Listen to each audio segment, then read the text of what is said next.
Hey everyone, welcome to Health and Fitness Simplified. This is John Rennie. I hope everyone's doing well today. Let's talk about workout and cramps. Now, this is something everyone experiences, right from people who have started training to experienced trainers to powerlifters to bodybuilders. Everyone has gone through cramps. Now, what happens during a workout?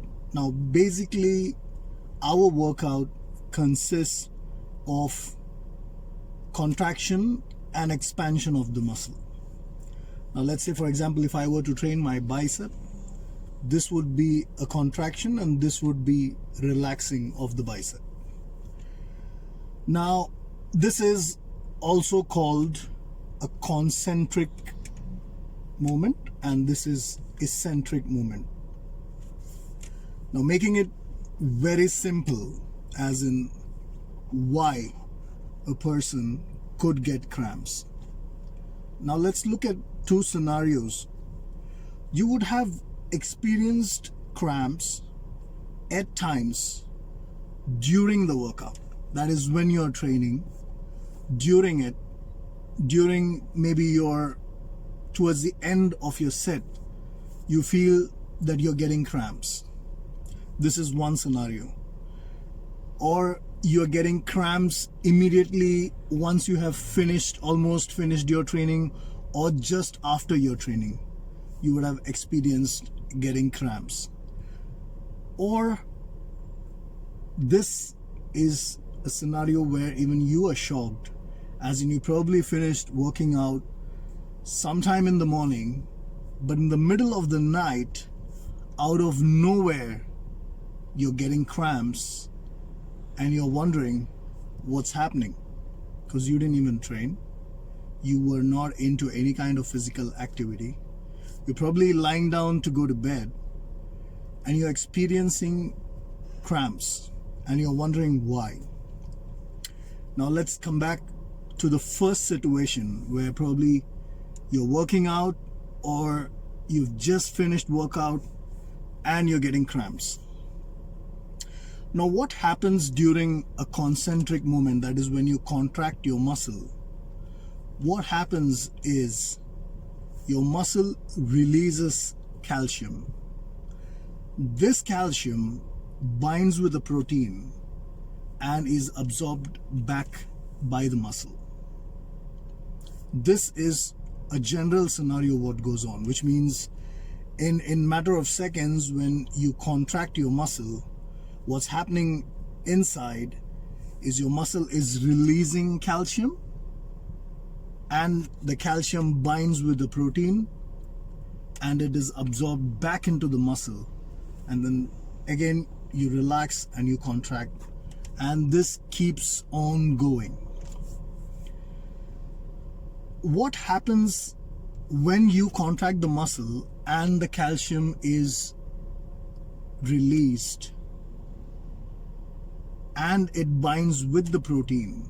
There is something else which has to be present in your body for the muscle to absorb this calcium back, and that is potassium. Now, when you train, you perspire, you sweat. A general concept what people feel is you lose sodium and potassium. The ratio is generally never equivalent. It's not, you can't say that you will lose 50% sodium and you will use 50% potassium. The proportion is, it's not like a fixed or an equal proportion. Generally, what you lose more is potassium.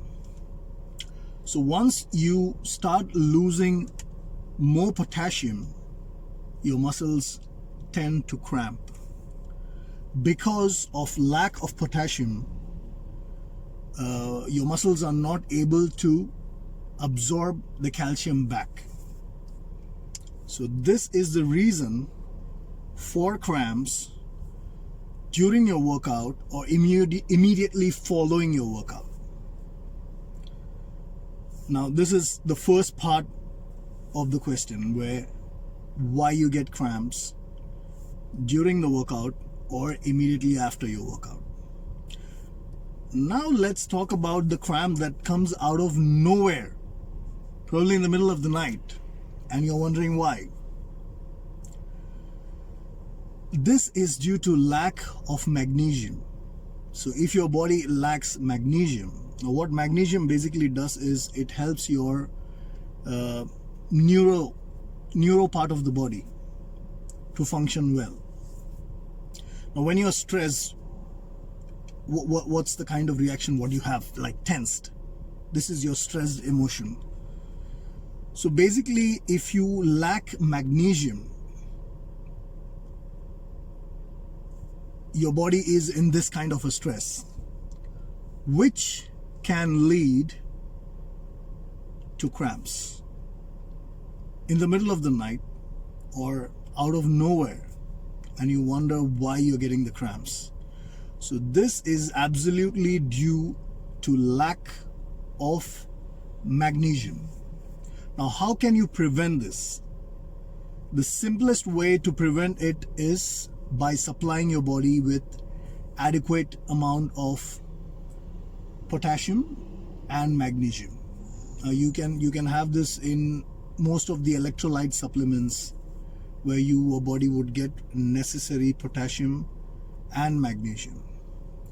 Now, if you're someone who does not get any of these cramps during the workout, you're absolutely fine, which means you have a balance of potassium and magnesium in your body. It's absolutely fine. Generally, what happens is, I have seen most of the people supplement themselves with calcium, because they feel that when you're training, you're losing calcium. Okay, that part is also right in a way, that when you're training, your calcium in your body can deplete. But let's say that you're already in a situation where you are getting cramps and you supplement yourself with more calcium, it's gonna make matters worse for you. It absolutely will not improve the situation, but it will worsen the situation. So if you are someone who is going through cramps during, immediately after, or in the middle of the night, out of nowhere, you need a balance of potassium and magnesium. So I hope the information was very simple and easy to understand. If you found it useful, please do share among your friends. Do like and subscribe. Have a wonderful day, everyone. This is John Rennie signing off. Masalam. Peace. And before you leave, stay tuned for future videos where I would like to talk about isometric contraction and how you could make your home workouts very effective, and you could get the similar pumps what you would probably get in the gym.